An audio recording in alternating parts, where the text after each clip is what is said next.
DNA and Cell Function, Section 3. Last time we looked at some DNA diagrams so we could get an up-close look at exactly how protein synthesis works.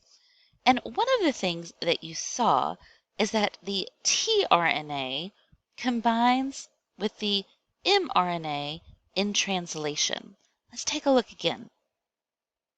The mRNA leaves the nucleus, here's the ribosome, and then here is the tRNA. And as each tRNA comes, it brings an amino acid that it leaves behind. But which amino acid does it leave behind? It turns out that it's very important to break the code of DNA in order to make the correct protein by examining the 3 bases that are used at a time. And the 3 bases used at a time on the mRNA are called a codon. So what we have here is a summary chart that allows you to see which amino acid is left based on the mRNA codon. Let's take a look at how to use this. The steps are outlined for you in this orange square. The first thing that you're going to do is figure out what the mRNA transcript will be. How do you do that? You start with the DNA and you base pair. Now remember that in RNA, anywhere you would normally use a T, you're going to replace that with a U. So let's look and see what that looks like. If the DNA is TAC, AAC, TCA, what will the mRNA be? The first thing that I like to do, a little tip here, is to separate the DNA into triplets, 3 bases at a time, because that's how it's going to be used. And then I'm going to make my mRNA. If there's a T in the DNA, it will base pair and place an A in the RNA. If there's an A in the DNA, it will base pair, it will place a U in the RNA. If there's a C in the DNA, there will be a G in the RNA. So if there's a T in the DNA, I put an A for the RNA. If there's an A in the DNA, I put a U. If there is a C, I put a G. These are base pairing. Let's keep going. Next we have AAC. Can you figure out what bases would be placed in the mRNA transcript? Well, A will tell the mRNA to place a U. The A in the DNA will tell the mRNA to place another U. The C in the DNA will tell the mRNA to place a G. The last triplet in the DNA is going to create the last codon in the mRNA. The T in the DNA is going to tell the RNA to place an A.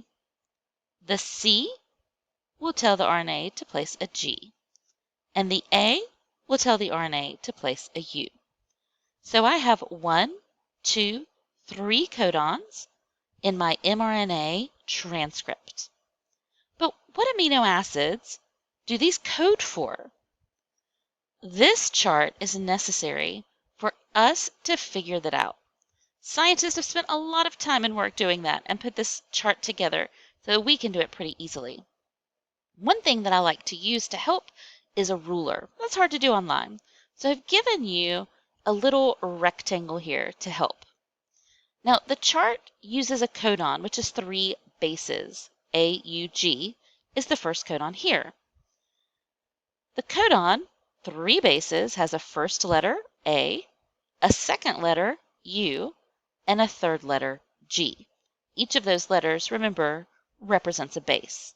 A is the first letter, U is the second, G is the third. And the chart is organized that way. The first letter tells you which row the amino acid is in.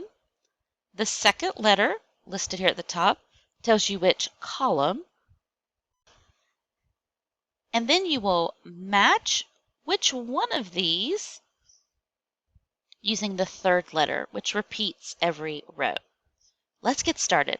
and practice. A-U-G. The first letter is A.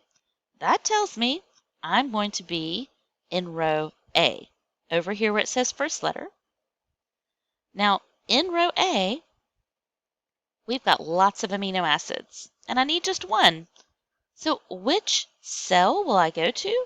Well, let's look at the second letter, which is a U. The second letter is listed here at the top, and it tells us we'll be in the first column. So we have to be in row A, column U, which means that our amino acid is somewhere in this first block. But which one? That's where the third letter comes in. Notice over here, the third letter repeats each row, U-C-A-G. My third letter for this codon is G. It's the bottom. So in my block, I'm going to use the one at the bottom. And this chart gives me a nice handy reminder, AUG.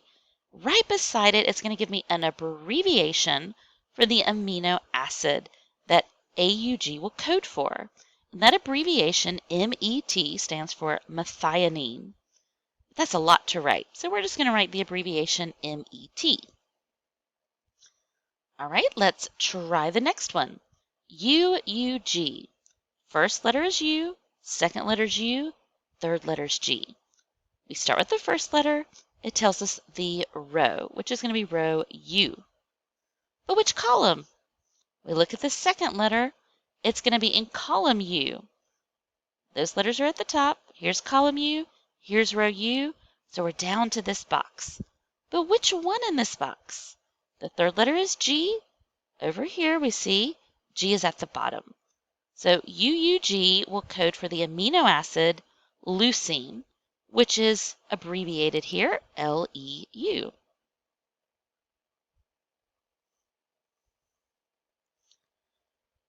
My last codon in this strand is AGU.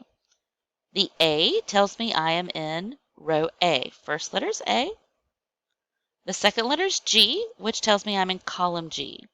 So row A, but I need to skip down to column G. The third letter U tells me it's the very first one in that box, AGU, which codes for the amino acid beside it, serine, which is abbreviated SER. All right, now you try it here in step 2, in practice problem 2, and then pause the video while you try it, and then come back and check your answer. All right, let's see how you did. I'm going to go a little faster this time. I start by separating my DNA into triplets. I code my mRNA.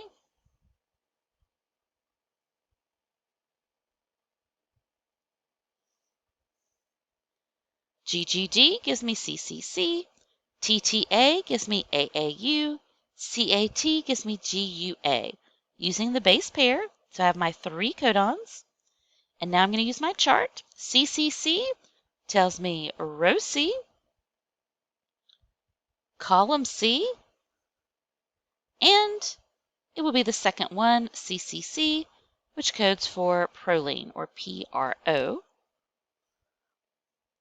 My next codon is AAU, so I'm going to use the first letter to tell me row A. The second letter is an A, so I'm going to be in column A. The third letter is a U, which tells me it's the first one in that box, AAU, and the abbreviation ASN.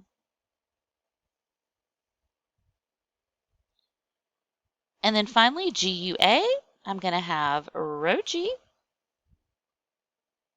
Second letter, column U, so I'm in the right place. Third letter, it's the third one in the box, GUA, and the abbreviation VAL. How'd you do? I hope you did well. We're going to do some more practice on the next slide. Just to help you out, I've given you an example problem here, and the chart here, and then 4 practice problems. So pause the video and do those, and then come back here to check your answers. All right, welcome back. I hope you took the time to do the 4 practice problems on your own. And if you did, you can check your answers now. You may notice that typically the last amino acid is a stop, which means no amino acid is actually put there. It just signals the ribosome to release the amino acid chain so it can fold up to become a protein. Our last slide together for today includes a video that is going to review protein synthesis, including how to use the chart. So go ahead, pause this video, and go and watch the review video. Then you can come back here to check your answers. Did you watch the video? I hope so. It will really help you to review, and you'll get to hear it explained in a slightly different way. If you watched the video and you answered the questions, feel free to pause this video now to check your answers. I hope this was helpful. I'll see you next time. Have a great day.